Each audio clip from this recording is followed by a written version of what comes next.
ينصركم ويثبت أقدامكم. السلام عليكم ورحمة الله وبركاته. الحمد لله رب العالمين وبه نستعين على أمور الدنيا والدين. أشهد أن لا إله إلا الله الملك الحق المبين وأشهد أن محمدا عبده ورسوله الصادق الوعد الأمين. يا أيها الذين آمنوا اتقوا الله حق تقاته ولا تموتن إلا وأنتم مسلمون. يا أيها الناس اتقوا ربكم الذي خلقكم من نفس واحدة وخلق منها زوجها وبث منهما رجالا كثيرا ونساء واتقوا الله الذي تساءلون به والأرحام إن الله كان عليكم رقيبا. Mari kita bersyukur kepada Allah Subhanahu wa taala pada sore hari ini, hari Arba, tanggal 17 bulan Rajab 1444 Hijriah. Alhamdulillah kita sehat walafiat, dapat kembali kita bertemu berkumpul di Masjid At-Tanwir ini, kajian rutin ibu-ibu ba'da asar setiap hari Arba. Mudah-mudahan bermanfaat bagi kita bersama. Ibu-ibu rahimakumullah, di dalam Al-Qur'anul Karim Allah Subhanahu wa taala berfirman di dalam surah Al-Baqarah ayat 1 sampai dengan ayat 5. Alif Lam Mim Zalikal Kitabu la raiba fihi hudal lil muttaqin alladzina yu'minuna bil ghaibi wa yuqimuna as-salata wa mimma razaqnahum yunfiqun walladzina yu'minuna bima unzila ilaika wa ma unzila min qablik wa bil akhirati hum yuqinun ulaika ala hudam mir rabbihim wa ulaika humul muflihun. 5 ayat berturut-turut dari ayat 2, 4 ayat berturut-turut menjelaskan tentang kepribadian manusia yang berada dalam petunjuk dan hidayah Allah Ta'ala. Kita penting dan kita butuh dengan hidayah. Akan sesat hidup kita tanpa hidayah dari Allah Ta'ala. Nabi Muhammad SAW pun meminta kepada Allah agar diberikan hidayah. Allahumma inni as'alukal huda wat tuqa wal afafa wal ghina. Ya Allah, hamba memohon petunjuk hidayah. Hamba memohon ketakwaan. Hamba memohon agar dibersihkan jiwa daripada yang diharamkan. Dan hamba memohon kekayaan jiwa, kekayaan hati. Itu doa Nabi, ibu. Pada ayat ini Allah menjelaskan tanda-tanda orang yang dapat hidayah itu. Alif Lam Mim Allahu ya'lamu bimuradih. Allah yang tahu maksudnya. Kalau ibu baca surah Al-Baqarah pasti ketemu ayat pertama Alif Lam Mim. Kada perlu kita mencari terjemahnya apa Alif Lam Mim itu. Karena kita kada diperintahkan untuk mengetahui. Allah yang mengerti Alif Lam Mim.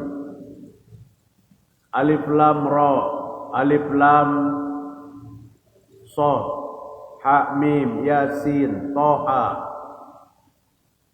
Ta Sin Mim, Kaf Ha Ya Ain Shad.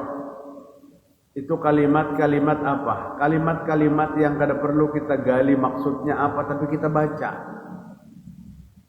Allah yang mengerti maksudnya. Tetap membaca itu kita mendapatkan ganjaran pahala yang besar dalam Al-Quran, ibu-ibu. Pada ayat yang kedua baru Allah berbicara tentang kepribadian orang yang bertakwa. Zalikal kitabu la raiba fihi hudal lil muttaqin. Al-Quran itu tidak merupakan keraguan, petunjuk bagi orang yang bertakwa. Artinya orang yang bertakwa yang mengambil rujukan kepada Al-Quran adalah orang yang berada dalam hidayah Allah Ta'ala. Ketakwaan kita yang berpedoman pada kitabullah. Banyak orang yang mengklaim sebagai orang yang bertakwa di muka bumi ini. Tapi apa sebagai dasar ketakwaan itu? Allah katakan mereka yang mengambil dasar pada Al-Quran, penjelasan Al-Quran tentang ketakwaan. Dan ini tanda orang yang mendapat hidayah. Al-Quran itu adalah kitab yang amat lengkap. Al-Quran adalah kitab yang amat mudah untuk dibaca, dihafal, dan dimengerti. Sebuah hadis dari Abu Umamah radhiyallahu anhu, Nabi bersabda, "Iqra'ul Qur'an fa innahu ya'ti yaumal qiyamah syafi'an li ashabihi." Bacalah Al-Quran. Sesungguhnya Al-Quran itu akan datang pada hari kiamat untuk memberikan syafaat bagi orang yang membacanya. Banyak sedikit tapi tidak pernah terlewatkan. Maka Nabi melewatkan bacaan Al-Quran adalah orang yang dapat syafaat nanti pada hari kiamat. Syafaat dari mana? Syafaat dari Al-Quran itu sendiri yang diberi izin oleh Allah Subhanahu wa Ta'ala. Kemudian Al-Quran tidak sulit dipahami, ditadabburkan dalam kehidupan sehari-hari. Walaqad yassarnal Qur'ana lidzikri fahal mim mudzakir. 4 kali dalam surah Al-Qamar. Kami mudahkan Al-Quran sebagai pelajaran. Siapa yang mau mengambil pelajaran pada Al-Quran? Fahal mim mudzakir. Siapa yang mau mengambil pelajaran pada Al-Quran? Al-Quran tidak sulit. Apalagi hari ini. Kalau dulu kita merasa aneh, ada anak umur 7 tahun hafal Al-Quran, umur 9 tahun hafal Al-Quran. Hari ini bahkan di bawah daripada itu mereka mampu menghafal Al-Quran. Karena Al-Quran kitab yang mudah, kitab yang asik bagi kita untuk membaca dan memahaminya. Inilah tanda orang-orang yang dapat hidayah. Al-Quran dipegangnya kuat-kuat sebagai bacaan favorit dan sebagai rujukan. Lebih-lebih ibu-ibu menjelang bulan Ramadan. Bayangkan Imam Syafi'i itu mampu menghatamkan 60 hatam Al-Quran dalam 1 bulan. Sebulan itu berapa hari, Bu? 30 hari.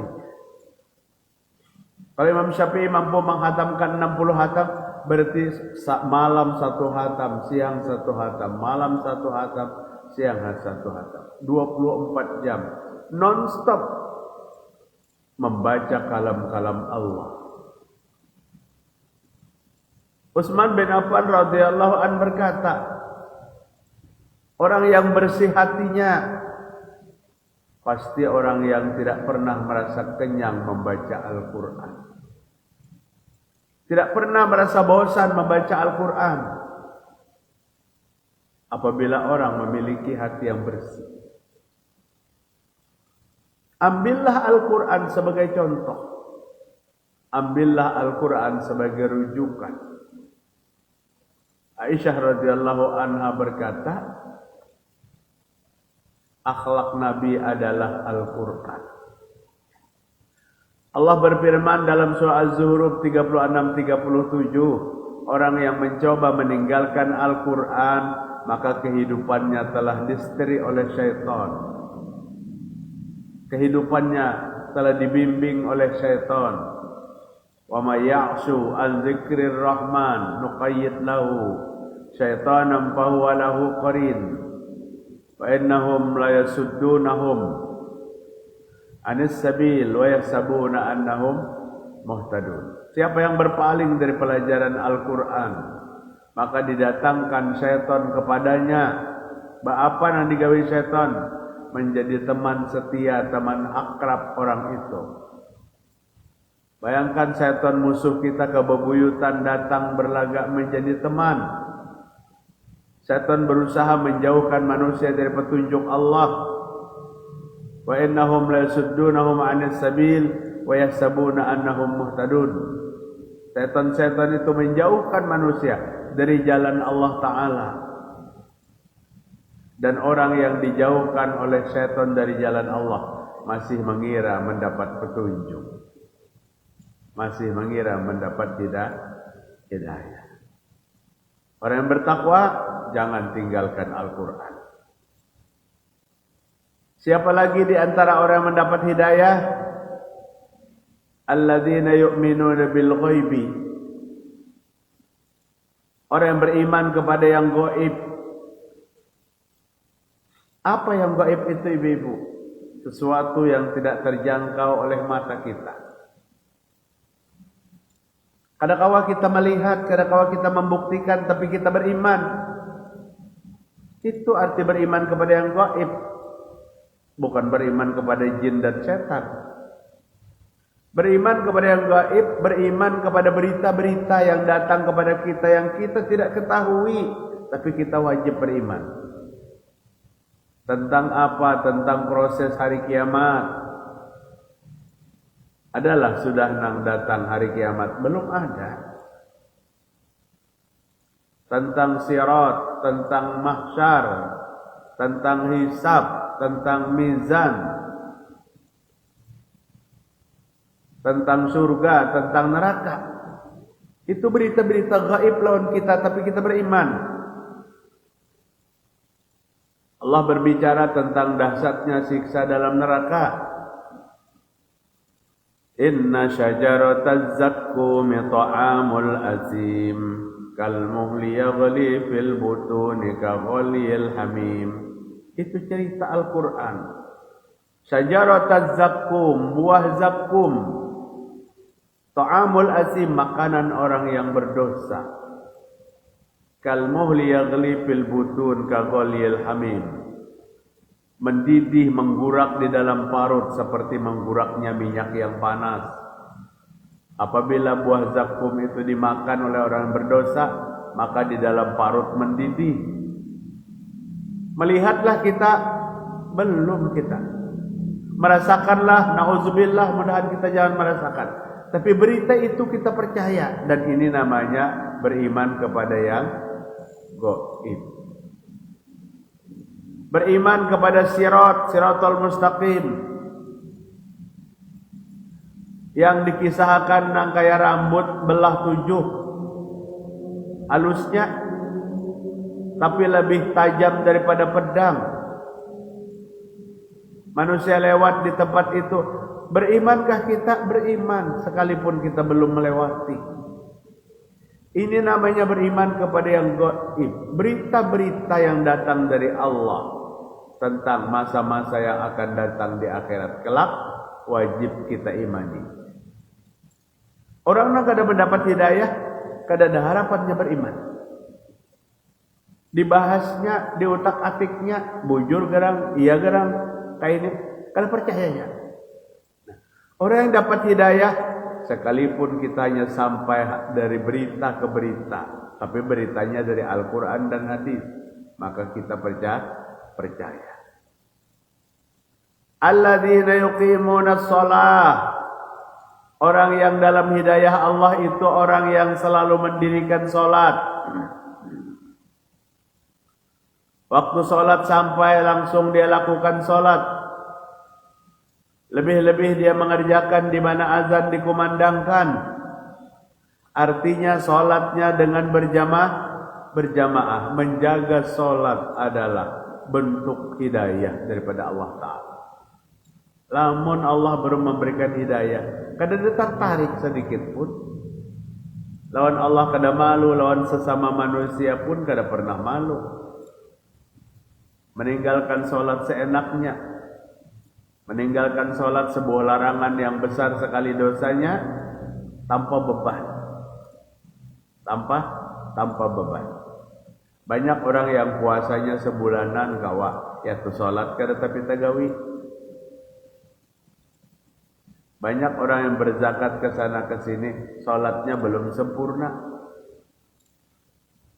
Banyak orang yang naik hajinya sebentahun umrohnya, salatnya tetap tertinggal.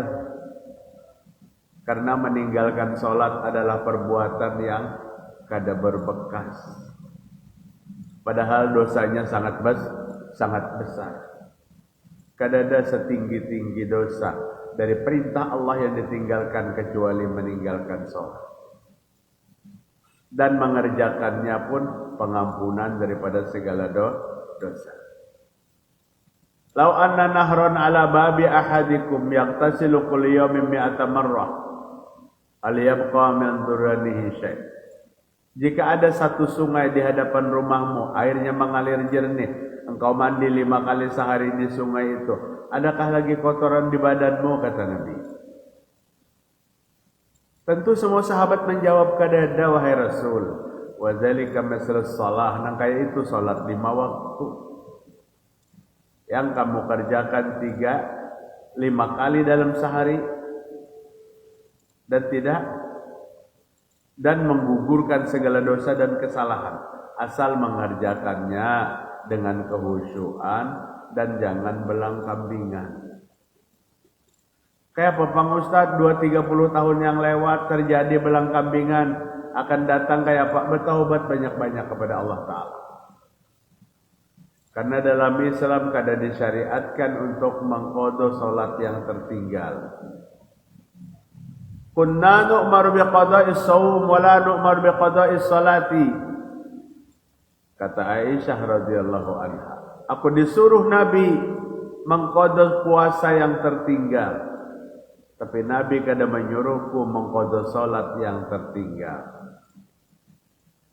Ketinggalan salat kada ada qadanya, minta ampun dan taubat. Ketinggalan puasa, berapa hari puasa yang ditinggalkan, bayari puasanya. Kenapalah, jangan kenapa-kenapa. Allah memberikan keringanan kepada kita. Ini kita sering aja melihat ada orang salat zuhur.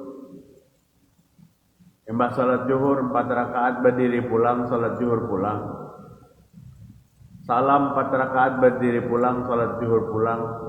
Berpuluh kali salat zuhurnya. Nang dihiga merasa aneh, ditakuninya. Pak Haji rencaknya pambian salat zuhur nang mana-mana. Jar Pak Haji salat zuhur nang kerjaan hari ini, itu salat zuhur hari ini.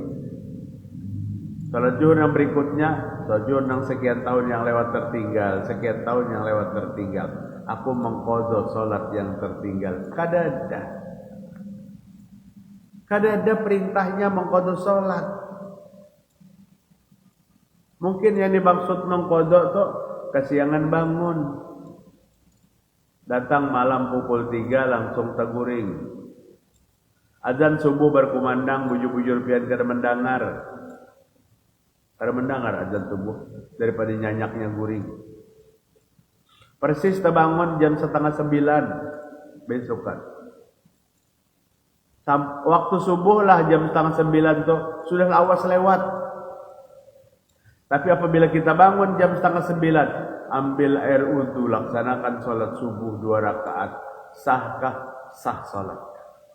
Tapi 8:30, karena sebelumnya kada terbangun. Esok 8:30 pulang, esok 8:30 pulang, mahir berarti. Nah, ini yang dimaksud qadha mungkin. Melaksanakan sholat di luar waktunya, tapi karena darurat dan karena kada terbangun. Rasulullah sallallahu alaihi wasallam itu ibu-ibu saking menjaganya salat yang kita kerjakan, sampai salat malam itu Nabi menginginkan agar jangan tertinggal. Abu Hurairah disuruh Nabi untuk mengerjakan salat witir sebelum guring. Salat witir itu 3 rakaat, bisa 1 rakaat, bisa 5 rakaat. Habis salat isya boleh ke rumah. Jam 10, setengah 11 hendak guring, ambil air wudu, laksanakan salat witir sebelum guring. Tuntung salat witir berbaring lagi di peguringan, baca bacaan yang disunahkan, teguring. Sudah terganti salat malamnya. Jika bangun pang malam juga, itu tadi kan takutan kopi nak ada bangun. Jika bangun pang, bolehkah mengerjakan? Boleh. Asal jangan salat witirnya 2 kali. La witrani fil lailah, witir itu ada 2 kali dalam satu malam. Salat witir adalah salat yang penutup. Daripada diberikan keringanannya, asal jangan ditinggalkan. Biasanya kita apabila salat berdiri, ibu-ibulah. Tapi apabila kada kau berdiri duduk, akunnya sudah berapa puluh tahun duduk di kursi aja sholat. Memang berdiri menggatar sidin kada kau. Bolehkah? Boleh. Bagaimana ganjaran pahalanya? Sama dengan waktu mengerjakan yang sempurna. Sujud ruku kada ada isyarat aja nah. Nangka kita sholat di pesawat. Allahu Akbar, babungkuk sedikit rukunya. Sujudnya dalami Allahu Akbar. Tapi tersentuhlah dahi kita, kada tersentuh. Bolehkah? Boleh. Asal jangan ditinggalkan. Ini bagi orang yang memiliki uzur. Orang sakit dan seterusnya boleh. Alladzina yuqimuna shalah. Orang yang mendirikan salat itu orang yang dapat hidayah dari Allah Subhanahu wa taala. Lamun kada dapat hidayah, biar batatai lawan masjid, kada tertarik. Sama sekali kada tertarik. Lamun kada dapat petunjuk, lamun dapat petunjuk, biar jauh tempat tinggal, yaitu didatangi juga. Pas sampai ke masjid, orang sudah tuntungan. Semuaan sudah selesai, kita datang terlambat. Kayak apa kita hendak sholat berjamaah? Gawil seko. Pak Haji, bantu ulun nak sholat berjamaah. Pian jadi makmum, ulun jadi imam. Pak Haji mengerti. Ayo jangan Pak Haji. Didangani sidin. Lamun sidin kan mengerti, pasti jangan sidin. Aku sudah sholat. Padahal ini diajak untuk membantu yang datang ke belakangan biar menempati sholat berjamaah. Salat berjamaah. Boleh aja lah, boleh. Membantui. Atau datang ada orang tertinggal sekong nang sisa 2 rakaat. Kita datang. Orang ini sekong na tumbang Allahu Akbar, Allahu Akbar, Allahu Akbar. Bergabung umpat launinya salat berjamaah. Tapakkah bahunya? Ada perlu bertetapakan bahu. Berdiri di sebelah kanannya. Makmum 1 orang jangan ke belakang, berdiri sebelah kanan. Mengangkat takbir. Allahu Akbar. Berarti dia mengerti nang belakangan datangnya hendak umpat salat berjamaah. Salat berjamaah. Datang nang saikung lagi di belakang. Nang di belakang saikung nang datangnya, siapa nang digawilnya? Makmumnya, jangan menggawil imamnya.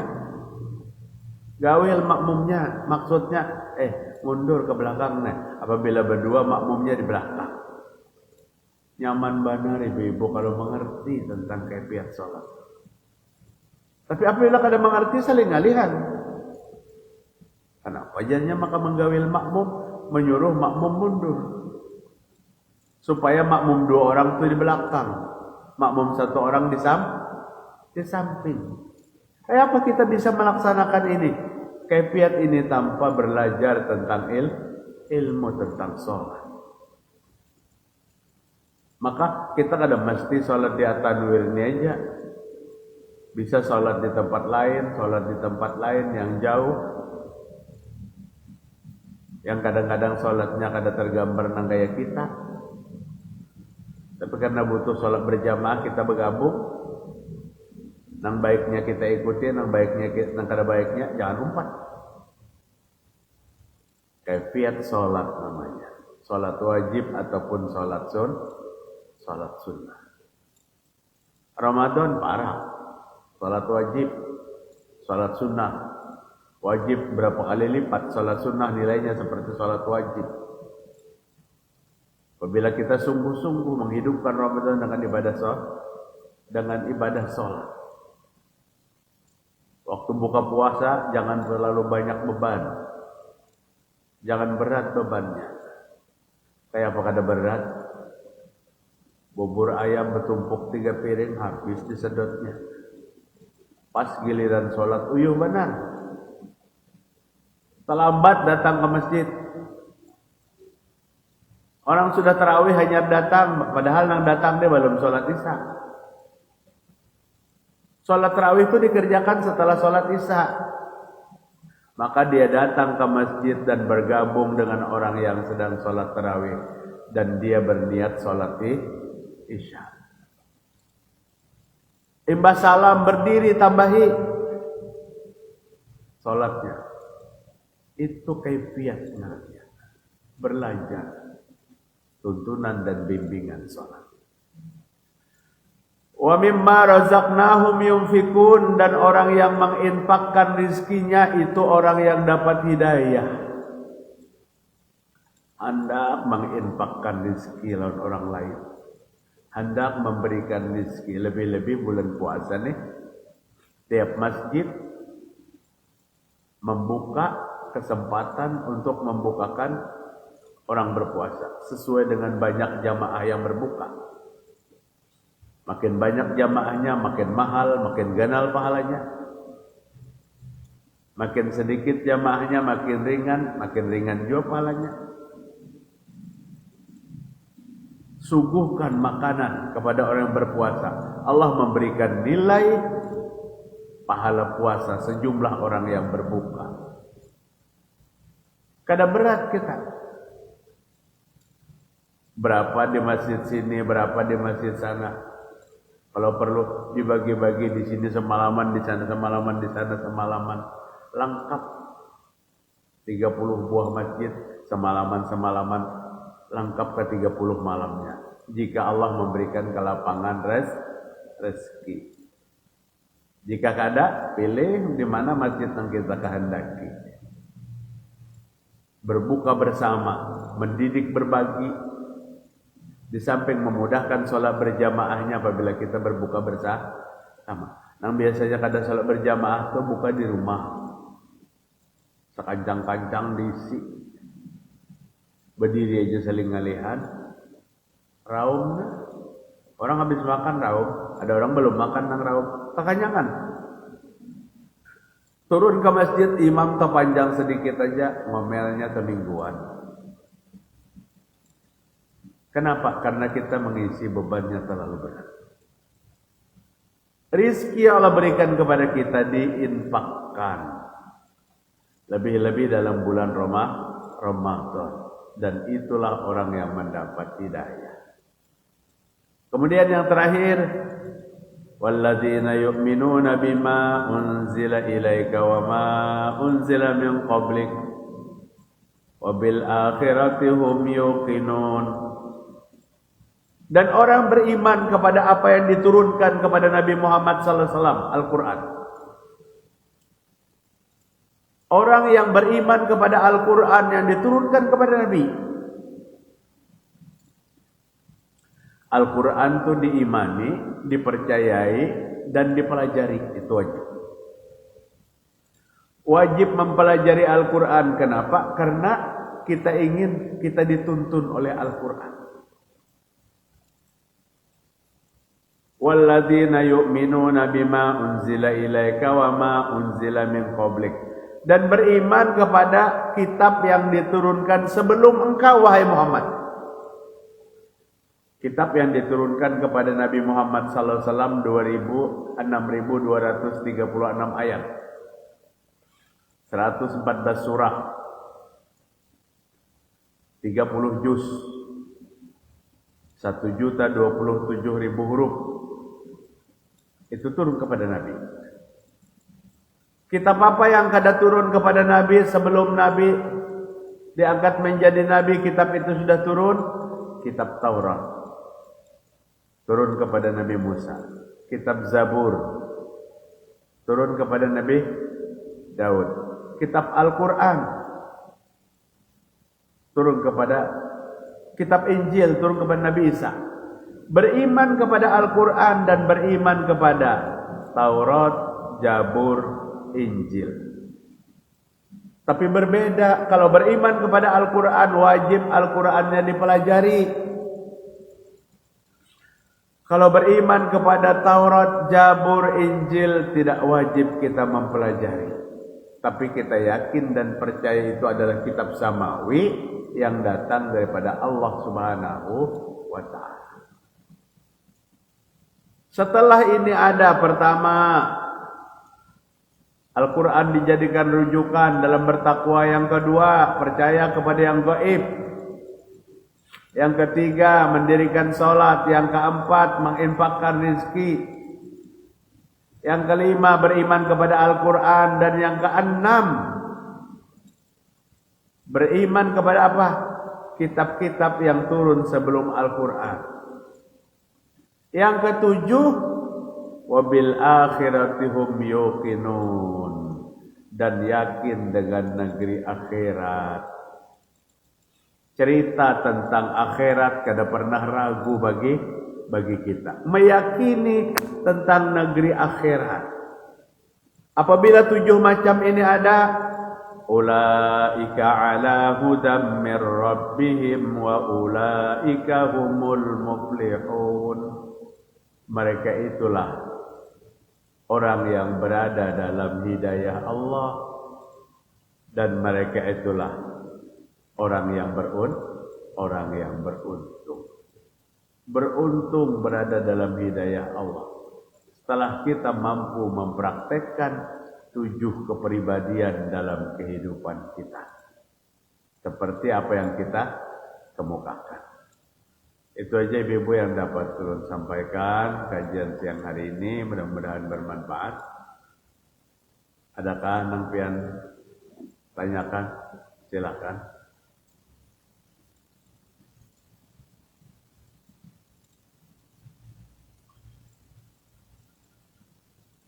Silakan, Bu.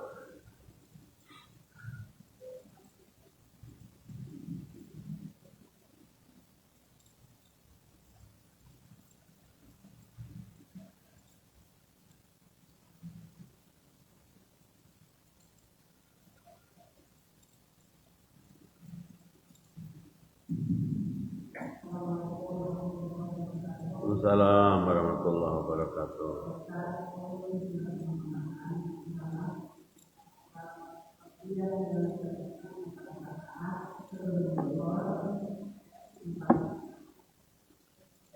Sudah jawab.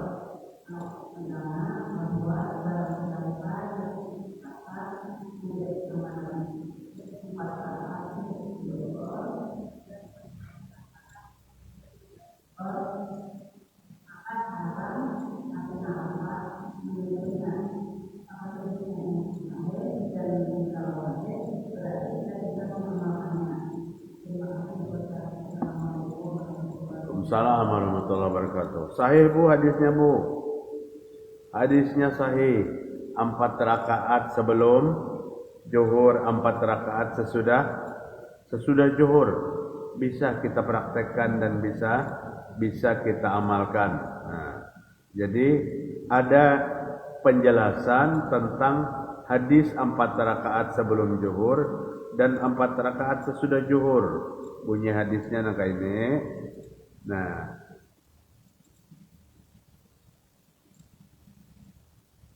itu hadis sahih.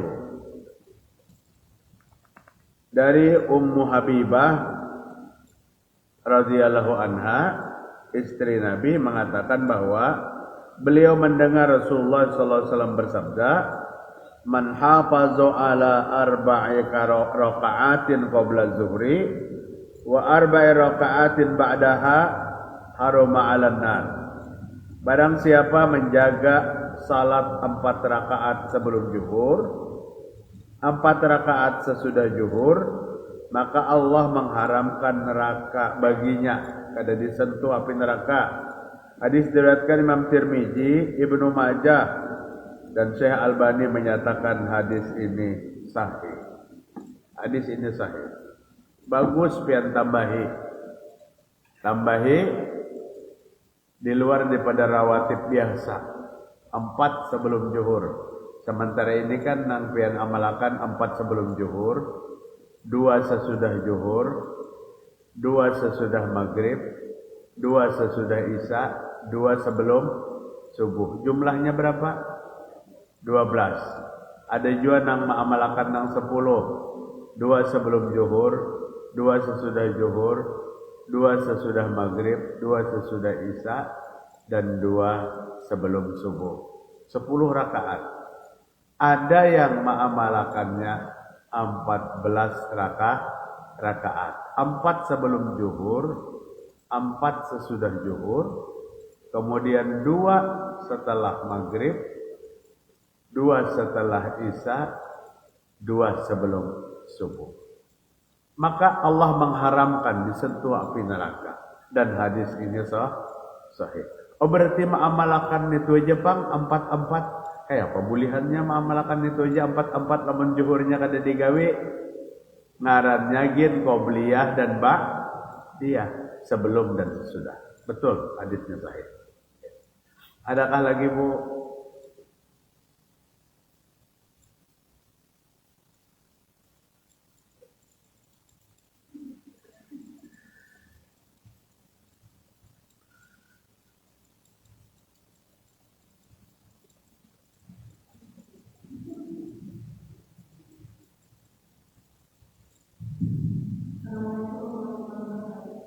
Waalaikumsalam.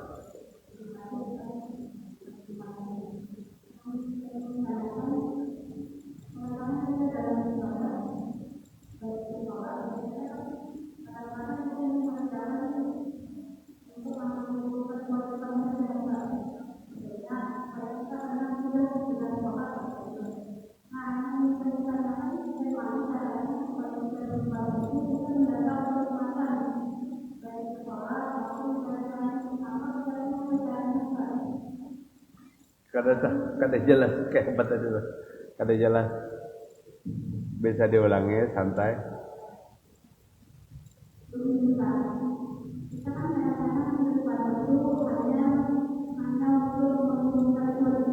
Iya.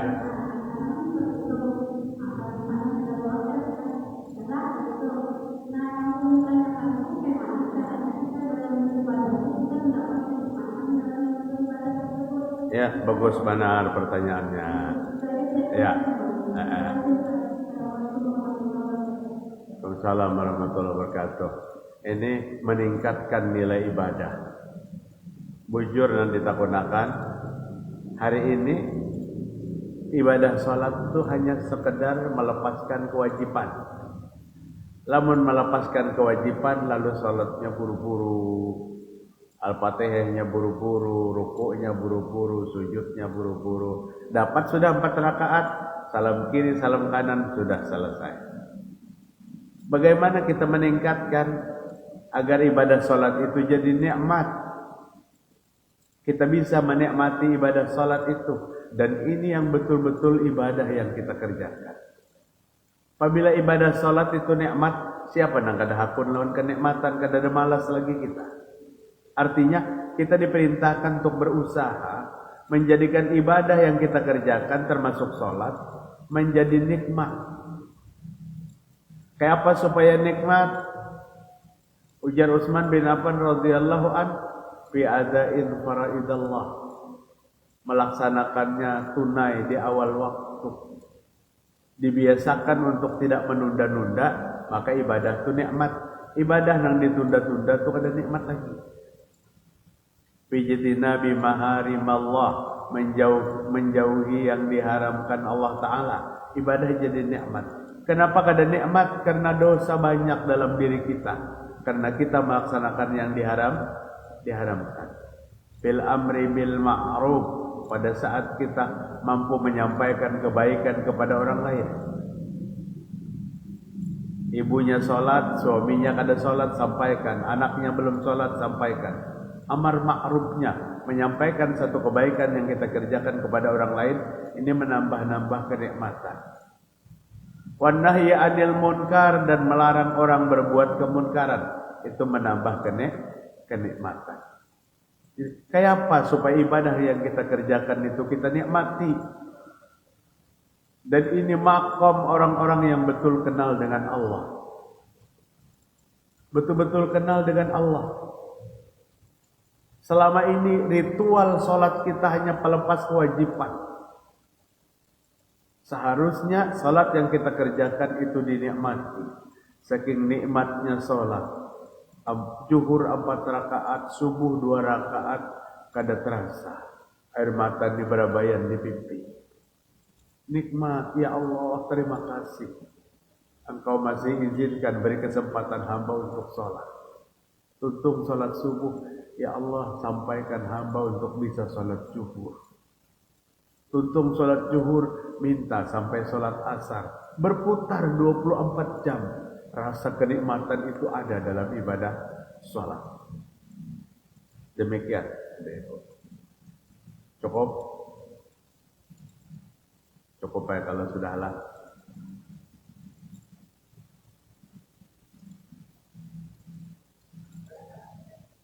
Boleh.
Assalamualaikum warahmatullahi wabarakatuh. Surah Al-Hasyr ayat yang terakhir, beberapa ayat terakhir. Wallahul khaliqul bari'ul musawwirul lahul asmaul husna yusabbihu lahu ma, seterusnya sampai akhir ayat. Sampai akhir bacaan kita. Betulkah itu apabila diamalkan dijaga oleh sekian banyak malaikat kepada kita? Oleh karena itu maka perlu kita penelitian mendalam, pengecekan mendalam. Bagus kalau ibu bertakun. Insyaallah kajian-kajian akan datang akan jelaskan di At-Tanwir ini tentang kedudukan hadis ataupun kisah tentang akhir dari surah Al-Hasyr itu. Yang ada hari ini kan hadis Nabi akhir surah Al-Baqarah. Man qara'a ayataini min akhir surat Al-Baqarah kafatahu. Siapa yang membaca 2 ayat terakhir dari surah Al-Baqarah, maka Allah akan mencukupkan. Kemudian yang kedua, pertanyaan yang kedua tentang itikaf. I'tikaf itu sebulanan kalau bisa, tapi tentu kita kada bisa. Minimal i'tikafnya 10 hari terakhir. 10 hari terakhir pada hari ke-21 sampai akhir. Sampai hari ke-30 atau hari ke-29. Apa aja yang dibaca dalam i'tikaf? Nabi sallallahu alaihi wasallam menyampaikan dari Aisyah radhiyallahu anha untuk memperbanyak Allahumma innaka afun tuhibbul afwa fa'fu anni. Allahumma innaka afun tuhibbul afwa fa'fu anni. Di samping itu perbanyak istighfar dan membaca Al-Qur'an. Karena ini adalah amal-amal yang momennya di bulan Ramadan paling tepat. Al-Quran menjadi bacaan favorit, istighfar, minta ampun kepada Allah setiap kesempatan, itu menjadi bacaan kita dan permohonan kita kepada Allah Subhanahu wa taala. Adapun bacaan khusus yang diajarkan oleh Nabi yaitu dengan membaca doa Allahumma innaka afun tuhibbul afwa fa'fu anni. Itu aja dulu Bu yang dapat ulun sampaikan kajian sore ini, mudah-mudahan bermanfaat. Mari kita tutup dengan doa kifarat majelis. Subhanakallahumma wa bihamdika asyhadu an la ilaha illa anta astaghfiruka wa atubu ilaik. Wassalamualaikum warahmatullahi wabarakatuh.